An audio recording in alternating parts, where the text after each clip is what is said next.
रायगड जिल्ह्यात आर्थिक उलाढाल म्हणून ओळख असलेल्या नेरळ ग्रामपंचायतीच्या सरपंच यांच्या भ्रष्ट आणि मनमानी कारभाराला कंटाळून नेरळ ग्रामपंचायतीचे उपसरपंच मंगेश राजाभाऊ म्हसकर यांच्यासह 8 सदस्यांनी आज नेरळ ग्रामपंचायत कार्यालयात जाहीर पत्रकार परिषद घेत सरपंचांच्या भ्रष्ट कारभाराचा पोलखोल आणि मनमानीचा गंभीर आरोप केला आहे.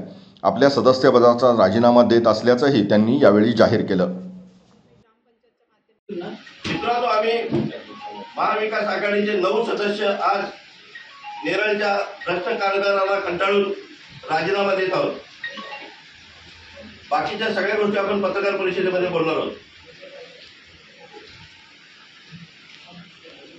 पंचायतीच्या भ्रष्ट आणि भोंगळ कारभाराला कंटाळून महायुतीच्या 9 सदस्यांनी आम्ही एकत्र राजीनामा दिलेला आहे सदस्यपदाचा.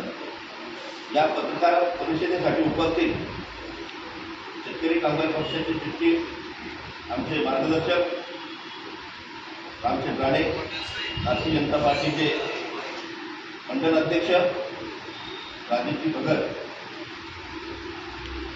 आणि माझे 9 सहकारी या पत्रकार परिषदेसाठी उपस्थित सर्व पत्रकार बंधूंचं या पत्रकार परिषदेमध्ये स्वागत करतो.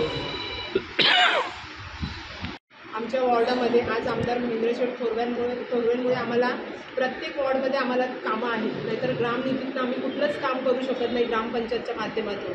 तर तो सगळा लोड कमी व्हावा म्हणून आमदार साहेबांनी पाण्याची स्कीम असो, रस्ते असो, आमच्या प्रत्येकीच्या वॉर्डमध्ये रस्ते असो, ही सगळी सोय आम्हाला करून दिली की जेणेकरून आम्ही आमच्या प्रभागामध्ये काम करू. पण आम्हाला सरपंच उषाताई पारधी आणि त्यांच्यापेक्षा जास्त त्यांचे मिस्टर कृष्णा पारधी यांनी आम्हाला महिला सदस्यांना आम्ही कुठलं काम करायला गेलो ते त्या टेबलवर येणार आणि ते जे कागदपत्र आहेत ते तपासणार की आम्ही काय करतोय काय नाही.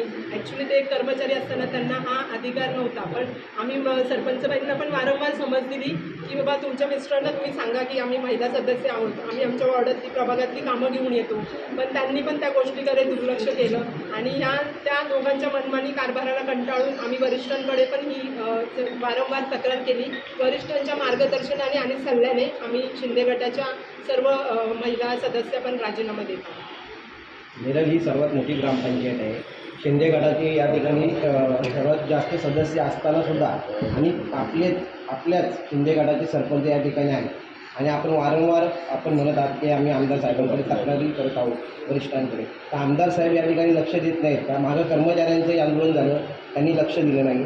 आत्ताही आपण वारंवार तक्रार करून सुद्धाही लक्ष देत नाही. आमदार साहेब या ग्रामपंचायतीकडे लक्ष देत आहेत की नाही देत? आमदार साहेबांचं या ग्रामपंचायतीकडे बारीक लक्ष आहे. जेव्हा कर्मचाऱ्यांचं आंदोलन झालं तेव्हा आपण सर्व पत्रकार बंधू पण तिथे होते. तुम्ही पण बघितलं असेल की आमदार साहेबांचे पुतणे होते प्रसाद थोरवे, हे स्वतः रोज तिथे येऊन त्या कर्मचाऱ्यांची समजूत घालून व्हिडिओशी चर्चा करून ते आंदोलन कमी म्हणजे कसं काय आंदोलन मागं घेतील कर्मचारी हे बघत होते. आणि दुसरी गोष्ट, जेव्हा ते आंदोलन चालू होतं तेव्हा आम्ही त्यांच्या पाठीशी आम्ही सगळे 9 जण ठाम होतो. आणि त्या काळात त्यांनी तो वित्तचा जो घोटाळा केला तो सगळ्यात मोठा घोटाळा आहे की बाबा वित्तच्या सरपंचांनी म्हणजे आम्ही तिथे दिवसभर कर्मचाऱ्यांच्या आंदोलनात त्यांच्या पाठीशी असताना सरपंचबाईंना सगळं सहकार्य करत असताना रात्री 11 वाजता येऊन त्यांनी तो वित्तचा जो हे केला, दादांनी सांगितलं की आम्ही तो सगळं केलेला आहे. आणि आमदार साहेबांनी पण त्यांना वारंवार समज दिली. पण त्या एक महिला सरपंच असल्यामुळे त्यांनी पण त्यांना वारंवार समज देऊन पण त्यांना पण जुमानलं. आपण इथे भ्रष्टाचाराचे आरोप करताय, सरपंचांवर मनमानी कारभाराचा आरोप करताय, मग एकंदरीत त्यांना पाठीशी कोण घालते? आता त्यांना पाठीशी कोण घालते हे त्यांचं उत्तर त्याच देऊ शकतात. तुम्ही त्यांना विचारू शकता की तुमच्या पाठीमागे कोण आहे. असं काही झालेलं नाही आणि जे आरोप झालेले आहेत ना ते त्यांनी सिद्ध करावं. नाही तर पुढचं जे काय असेल ते मी